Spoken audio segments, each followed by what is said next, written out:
raising awareness and building up international solidarity everywhere they've went.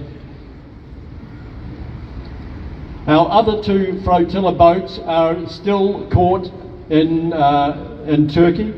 Unfortunately, the Turkish government have banned them from leaving their port.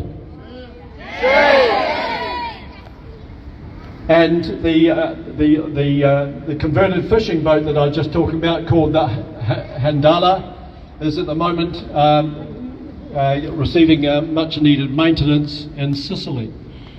And Rana and Youssef arrived back a week or so ago, disembarking from the boat in Malta after 3 months travelling around Europe. I want to give them a big welcome, please.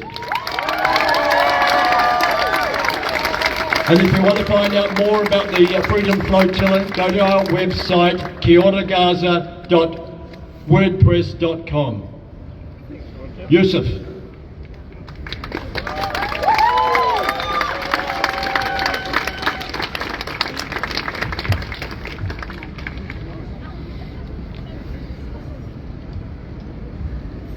Kia ora, everyone. I'm going to speak first, and then Rena's going to follow after me with hopefully a song. So we set sail from France in mid-June, and we stopped in several ports along the way. A few ports in Spain, in Portugal, France again, Corsica, Sicily, and Malta. We attended and spoke at rallies, government houses, universities, schools, workers' unions, and art centers. We met with mayors and party leaders, medical practitioners, professors, artists, activists, and the local Palestinian communities in each port. At sea, we had 4-hour shifts where we would navigate and steer Handala. Rena and I were on the shift together, in between each port. This gave us enough time to reflect on our experience of the last port, and just enough time to plan ahead for the next destination.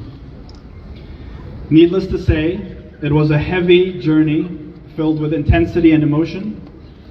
There were heartwarming ups and gut-wrenching downs.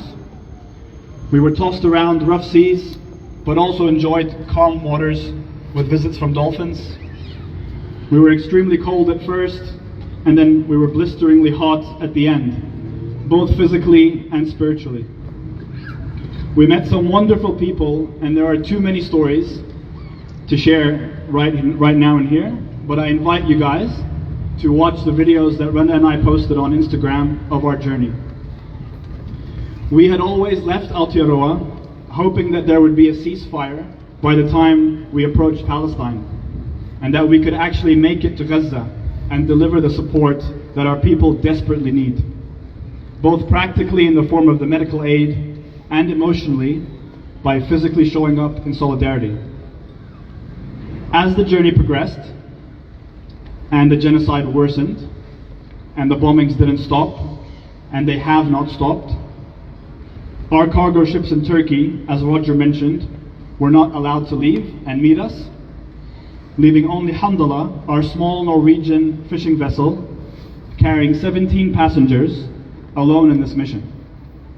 After several long and intense discussions amongst the crew at first, and then with the steering committee online, it eventually became clear that Handala would not be able to make it to Gaza alone.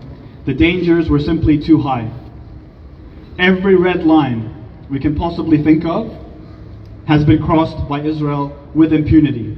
Shame on Israel. Shame!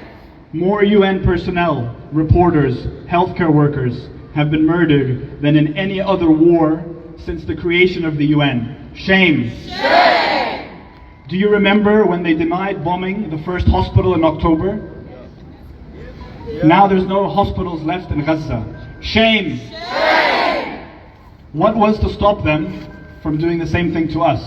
From blowing us out of the water and saying they don't know what happened, or it was a mistake? So it was with a heavy heart that we left Handala in Sicily, our home of 3 months, where it's currently undergoing some much needed maintenance, as Roger mentioned as well, and while the committee reassesses the next steps. So here we are, back to work, back to the routine.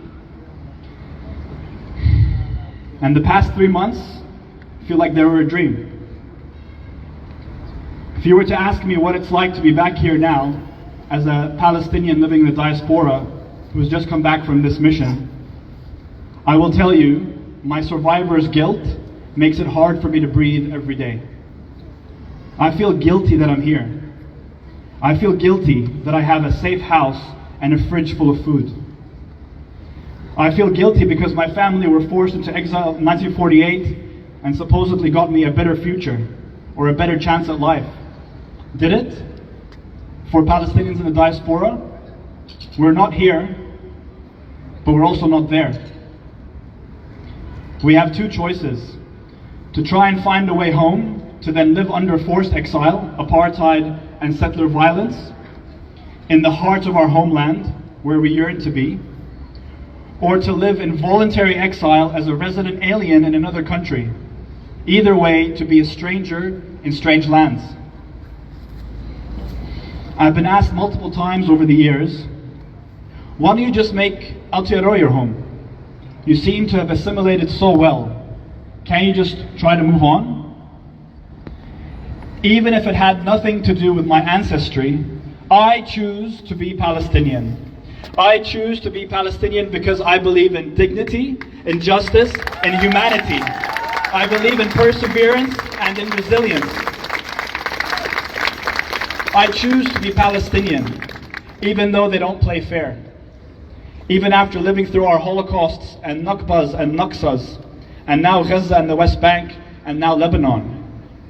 Even through the heartbreak of it all, even through the decades of dehumanization, even through the live streamed screaming of our children, even through, we rise up, we choose to be Palestinians, and we choose never to be the victim. From the river to the sea and all around the world, we are the Palestinians.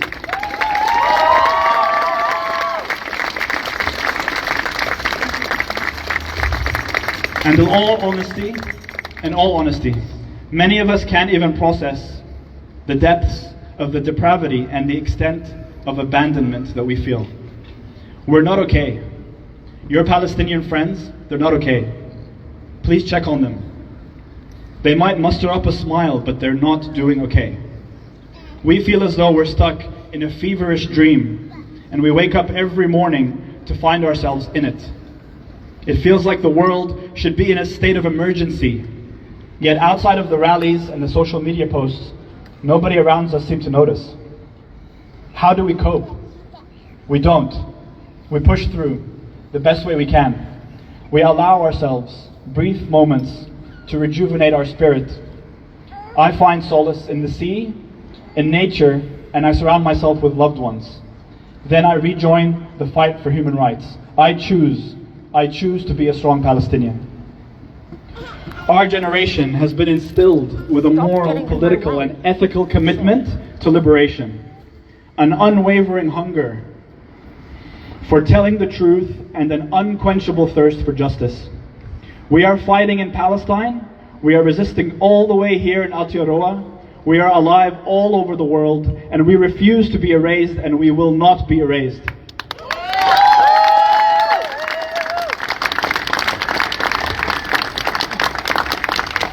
Today, us Palestinians in the diaspora have a greater responsibility than ever before. Our families in Palestine are faced daily with life or death situations. The fate of the revolution has been shifted from them to diasporic hands, and our hearts may be broken, but we will not grow weary in this battle for human rights. Despite ICJ rulings and UN resolutions calling for immediate ceasefires, despite arrest warrants issued for Netanyahu, and despite just last week a passed UN resolution imposing a 12-month deadline on Israel to withdraw everything from Gaza, all its troops, and all of its illegal settlements from the West Bank, back to the 1967 borders. Despite all of this, Israel's terror continues and has now expanded into Lebanon. Shame! Shame! Our governments, who claim to represent us and our shared values of peace and justice and equality, have failed us. Therefore, we must rise up and demand change. We're done asking for it. Now we have to demand for the change. We must be louder than ever. We must demand that sanctions be placed, that the ambassador be expelled, that all economic and political ties with genocide Israel be severed. We must demand they be held accountable. So I ask you all of you, please be resilient. Please keep boycotting. Please keep pushing your members of parliament, your governments, not to just speak, but to act. Please keep pushing BDS, boycott, divest, sanctions. Please keep attending the demonstrations and encourage your friends and your family to join. We are fighting against a powerful entity, but we have humanity on our side and we will prevail. Palestine and the Palestinians will be free from the Jordan River to the Mediterranean Sea. Free, free! Palestine! Free, free! Palestine! From the river to the sea! Palestine will be free! From the river to the sea! Palestine will be free! Thank you.